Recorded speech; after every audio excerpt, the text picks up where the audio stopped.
Hi guys, once again, so let's talk about yung mismong unit specifications ng Velaris Residences. So as I've said earlier, the total residential units here is 417. So as of now, we have 80% sold out, and ang remaining natin is around konti na lang, in short. So yun nga, nasabi nila na this south building has their own amenities. So yung mga kukuha sa south na unit owners natin, sila lang yung pwedeng mag-access dun sa amenities na yun. And because of the north residence, as you can see, ito namang north building, medyo elevated siya. So it's a total of 45 story na building. Yan, ito yung north. So may sarili siyang amenities. Lahat na mag-i-invest kay north building is siya lang ang makaka-access kay north. And take note that if we are gonna use this for rental business, hindi po pwede ang short term. Robinsons Hong Kong Land allows only long term from 6 months and above. So yun po. And makikita po natin lahat ng 1 bedroom is nasa gitna, and all the 2 bedroom and 3 bedroom are in their corner lots. Plus sa taas is andun yung penthouse natin. So ang turnover for this building is around 2025. So medyo malapit na. Yan. Kaya marami pa pong nag-i-invest. So sa mga clients po natin from Malaysia, Canada, Israel, Singapore, outside of the Philippines, mga OFW, mga kabayan na gusto pang mag-invest, this is the perfect location and perfect project to invest. Yes. So ang price natin dito is 1 bedroom starts at 14 million to 15 million. So this is the sample of the amenities, one of the sample amenities here in Velaris.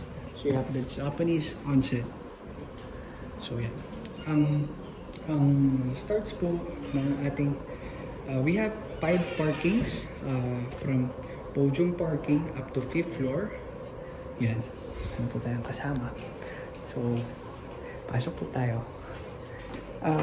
We're gonna talk about po yung ating papasukin naman po natin yung 3 bedroom suite nila. So total area niya is 156 square meters. Ang balcony niya is 8.5. So we have the private lift lobby na sinasabi nila na free na, which is 6.5 square meters. So here, if we choose to invest in Velaris Residences and you avail 3 bedroom unit, meron ka ng kasamang private lift lobby. Sa private lift lobby, may kasama ng cabinets. Okay? So, pang luxury talaga siya. And exclusive talaga. So, pasok tayo sa loob para ma-check natin. Tinanong ko sila kanina, ano ba yung mga kasamang turnover? So, sabi nila, ang cabinets is high gloss acrylic. Madaling punasan, kasama na. So, this one, it's a natural stone na countertop. So, we also have this one, the Smart TV, na habang nagluluto ka, you can watch the recipes or habang naghihintay ka, kasama na po siya. So, all in all, we can say it is a semi-furnished development in Velaris Residences. So, may mga included na siya na cabinets. Ito yung sample room niya. So total, we have here the toilet and bath also. Yan siya.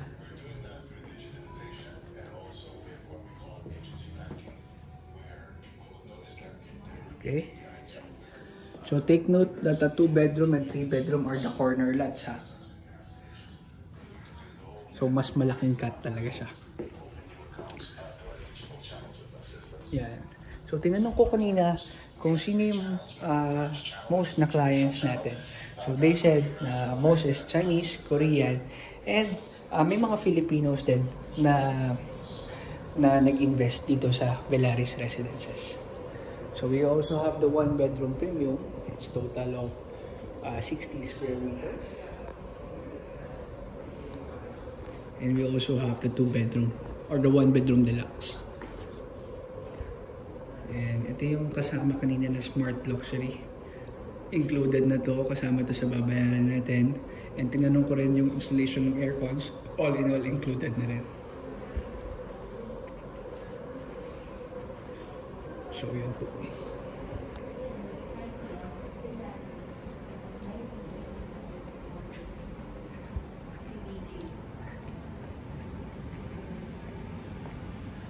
Sorry.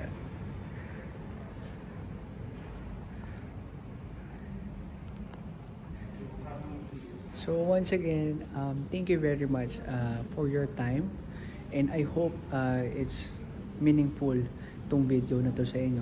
So pag may mga clients kayo na sa tingin nyo capable to invest here in Velaris Residences, you can message me and we can set face-to-face meeting or an actual tripping dito sa showroom, or we can do Zoom naman pag nasa ibang bansa yung mga clients nyo. So starts from 15 million up to 121 million for the penthouse. So if you have clients na capable, you can earn as much as possible 2% to 3.8% commission. Okay? So stay tuned guys, and hope nag-enjoy kayo. Maraming salamat po.